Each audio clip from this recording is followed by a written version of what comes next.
Satire ist antidotischer Starts now. Well, maybe you know what a zombie is. You see them sometimes, walking around blindly with dead eyes, following orders, not knowing what they do, not caring.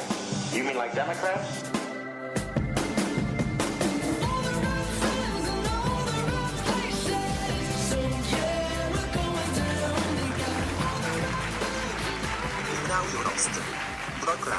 Hello, ladies and gentlemen. My name is Brock Lawley. This is the Atheist in a New Podcast. Thank you greatly for joining me. I just got done listening to our great and faithful leader, B.O., give an economic speech in an Amazon warehouse. And he told me that he is going to end this income inequality. Darn it. There's rich fat cats making all kinds of dough. And you and me are just pinching pennies, and he can't have it. He won't have it. As any middle-class family will tell you, the middle class needs to be, wait, what? We can't have inequality. We can't have a bunch of people making money at the top and then, poor people. So we're going to spread it out some poor. Spread it all around, peanut butter and jelly. So everybody can be poor. Ladies and gentlemen, this myth might be a good thing to talk about. Income inequality, or the gap between the rich and the poor. The left love to talk about this, that there's this huge gap. By the way, is this not startling information? I'm not going to believe this. In this guy's 5 years at 1600 Pennsylvania Avenue, the gap between the rich and poor has skyrocketed through the roof. Wouldn't think that, would you, to listen to this clown? Through the flipping roof. The Gini Index and all kinds of credible economic reports will prove this to you. The American people are dividing by way of rich and poor more than they ever have in history under this clown. Want to know why?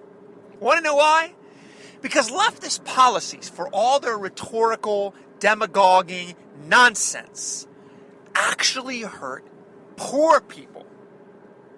Because jobs dry up. And economic vibrancy dries up. Disposable income dries up. And when you're loaded, you can duck and weave and shift some capital around, make some moves. When you're living paycheck to paycheck, that is not an option for you. You're literally dependent. You're dependent on the big fish droppings.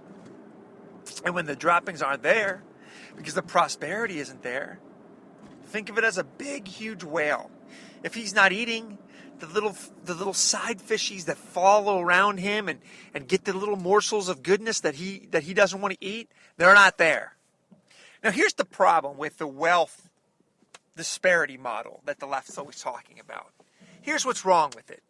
Essentially, it's just their way of telling you they hate people who make money.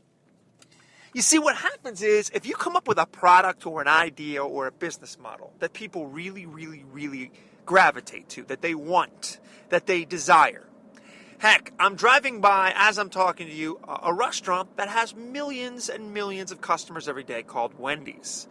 Now, Wendy's found a way to make a hamburger that you want at a price point that you want. And as a result, millions of Americans and Europeans and Chinese citizens and Indian citizens and onward and upward all through the global market find it compelling to walk through those doors, let the nice crisp air conditioning hit them in the face, and buy a burger or whatever the case may be and walk out $4 lighter in their pocket.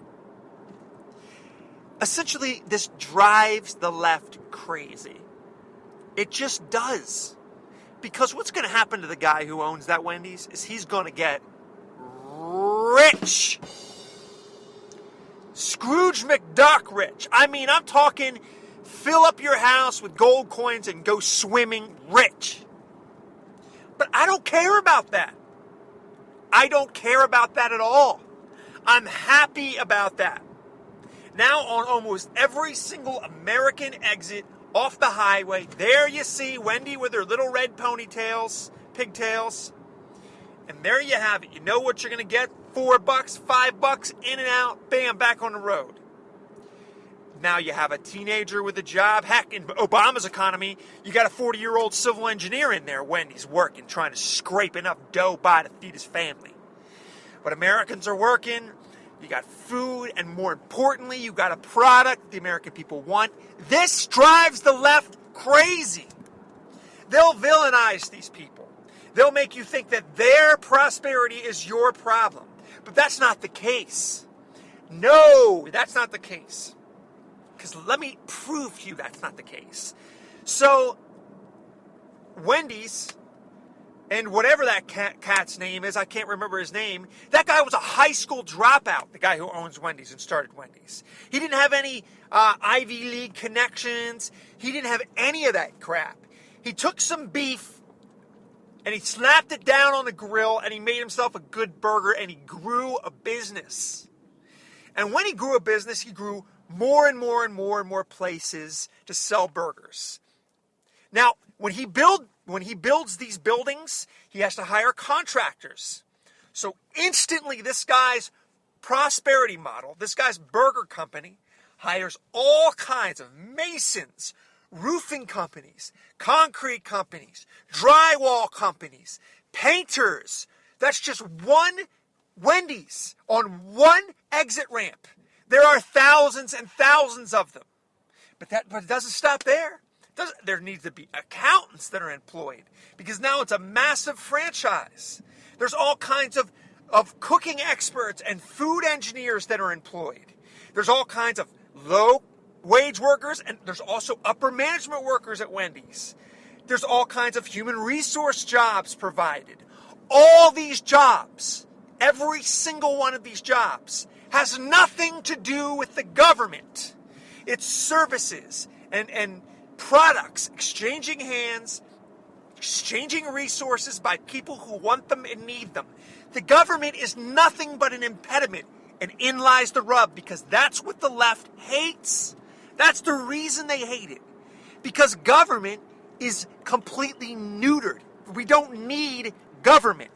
Oh, government finds some way to stick its big beak in there and gobble up half the profits or whatever the case may be, and they're going to tell you they're going to take those profits and they're going to do some wealth disparity, or we're going to fix it. But they don't fix it.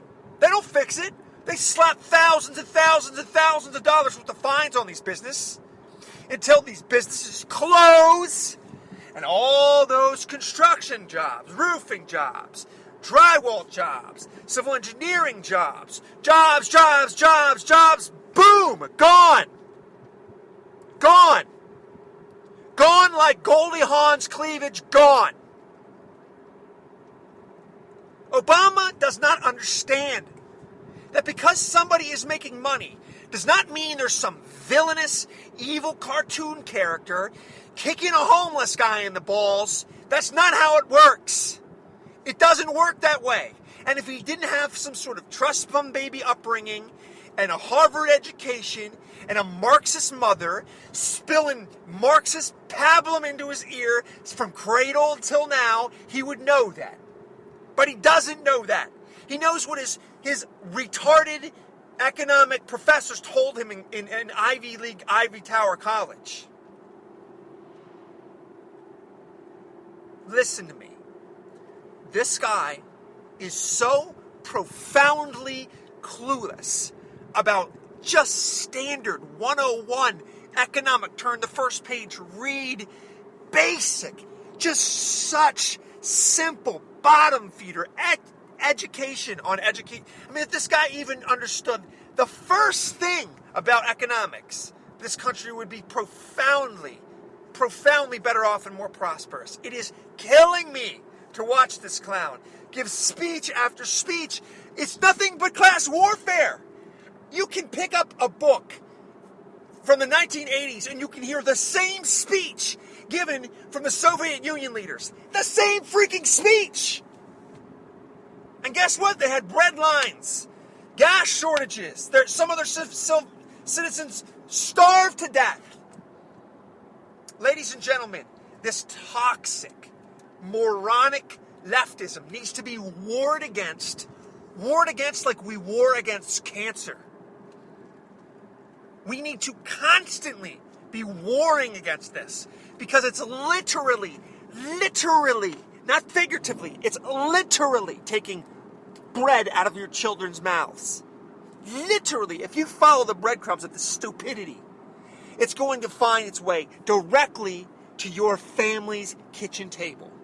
And sadly, you can take that to the bank. We are the resistance.